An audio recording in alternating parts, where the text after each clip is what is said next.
Welcome back to Next Gen Investing. It's now time for FOMO, and we are talking the latest with the Paramount Skydance and Warner Brothers Discovery potential merger. Joining us now is Marley Kayden, host for the Schwab Network, to give us some details. And I have to say, first of all, these companies have become such conglomerates. It's a mouthful to say their full titles together because they've bought so many other companies, and now the entities are like, Warner Brothers Discovery, Paramount Skydance. So now one entity.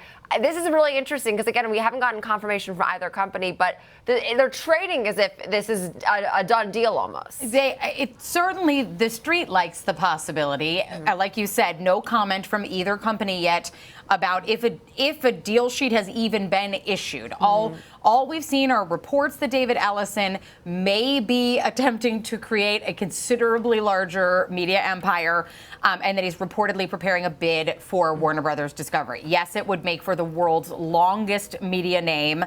They'd have to drop something somewhere because as it stands, it's just too much to say. But there's an investment bank reportedly involved to help prepare the bid for a potential merger of the two companies, and it would create a really impressive catalog. So right now, Paramount, from a franchise and sports media right perspective, has Star Trek, Transformers, Paw Patrol, Scream, Mission Impossible, SpongeBob SquarePants. So like a wide breadth of different franchises, but with lots of films, extremely popular in all of their own lanes, as well as that new deal, their first deal they announced when they became the newly minted Paramount Skydance to broadcast TKO's UFC fights. Internet, that's through the year. So that's a full streaming contract, not a sports season. That's multiple events throughout the year. So that should help them with Paramount Plus because that's where they'll broadcast most of those. Now, if they get Warner Brothers Discovery on the franchise front, it's all the DC superhero movies, Lord of the Rings, Game of Thrones, and of course, Harry Potter. So huge franchises there, but even more so in sports because Warner Brothers Discovery has huge streaming rights. They have the broadcast rights for the NHL, Major League Baseball, March Madness, NCAA basketball, as well as the French Open and NASCAR. Additionally, and this one is where we could see some potential regulatory issues or some flags that could come under scrutiny, is that it would put CBS News and CNN under the same corporate umbrella. So you'd have two of the world's largest news organizations under the same entity. So that would probably be something that needs to be worked out as well. In addition, Warner Brothers comes with HBO Max.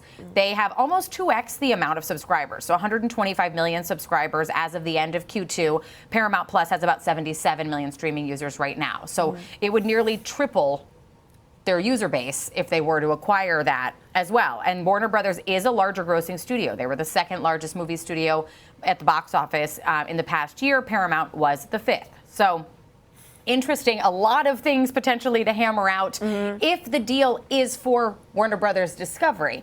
The reports say that it is, but without comment from the company, we covered this back in June, that Warner Brothers Discovery announced that it planned to split its cable network off from its streaming and studio business. But if it's for the whole deal, what happens there? We don't know until the companies get involved in this conversation and if they're even interested in the offer.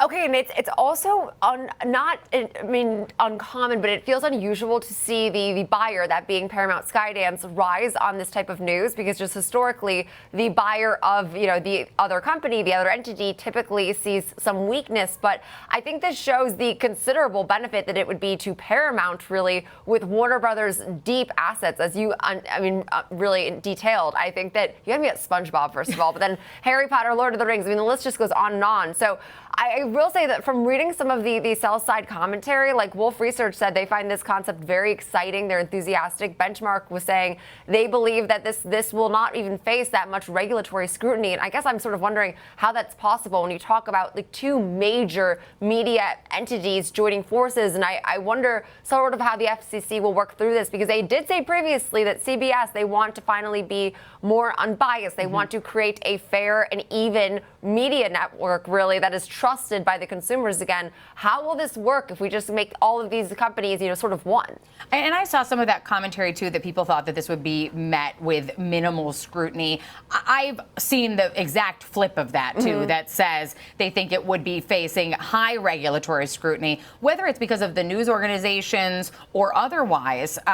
Definitely some issues there with CNN and CBS under the same umbrella in terms of, making sure that the pillars of journalism remain intact there, but some financial potential issues, operational and investor hurdles as well. You know, a combination this large has a lot of major hurdles to jump over, and what they look like, I guess, depends on what the actual bid would be for. Is it for Warner Brothers Discovery? Is it just for Warner Brothers? Because if it's not for the spin-off of its TV business, that would be a different thing. That might remove some of the potential scrutiny, but without comments from either side, you know, we're just sort of in this sit and wait pattern. But I see what you're saying, though. You know, we don't usually see this high of a bump without commentary from one side or the other. But I also think David Ellison has been so forward in his commentary about his plans to change the media landscape, and Skydance was just the first, and I want more sports rights. And really, this merger would be one of the only ways that a media group would be large enough to compete against ESPN, because there just aren't enough streaming rights out there for any other entity to keep up. Right, and to speak to that, together the two companies will have rights to games across all of the four biggest, professional sports, those being the MLB, NBA, NFL, and NHL. And Paramount currently has rights to NFL games on Sundays that air on CBS. They stream on Paramount Plus. Warner Brothers has rights to MLB games, at least through 2028.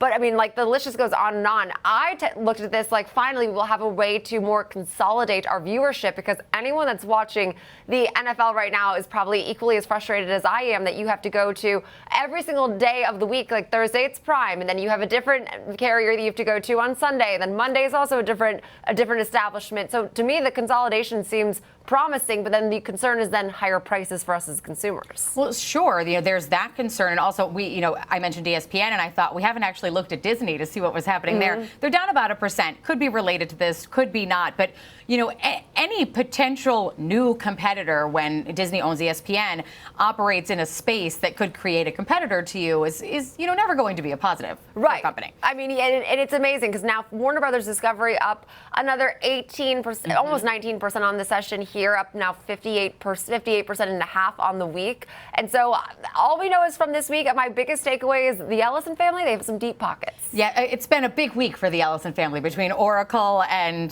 this news. And one other thing I saw noted a few times is there's some concern here about the potential of the loss of thousands of jobs, because they'd have a lot of redundancy because they're very similar businesses, and the consolidation of the two together with the merging, especially the competing streaming services, because they're operationally mostly the same. So, I think that would probably be a hurdle that had to be crossed as well about what they're going to do with the employees and in terms of retention. That's also a really good point. And all this gives me some skepticism, but we'll have to see. I need confirmation from either company, because right now it is still fairly in that speculative stage, although can't argue with these charts as they are looking as if this is a done deal. So appreciate it.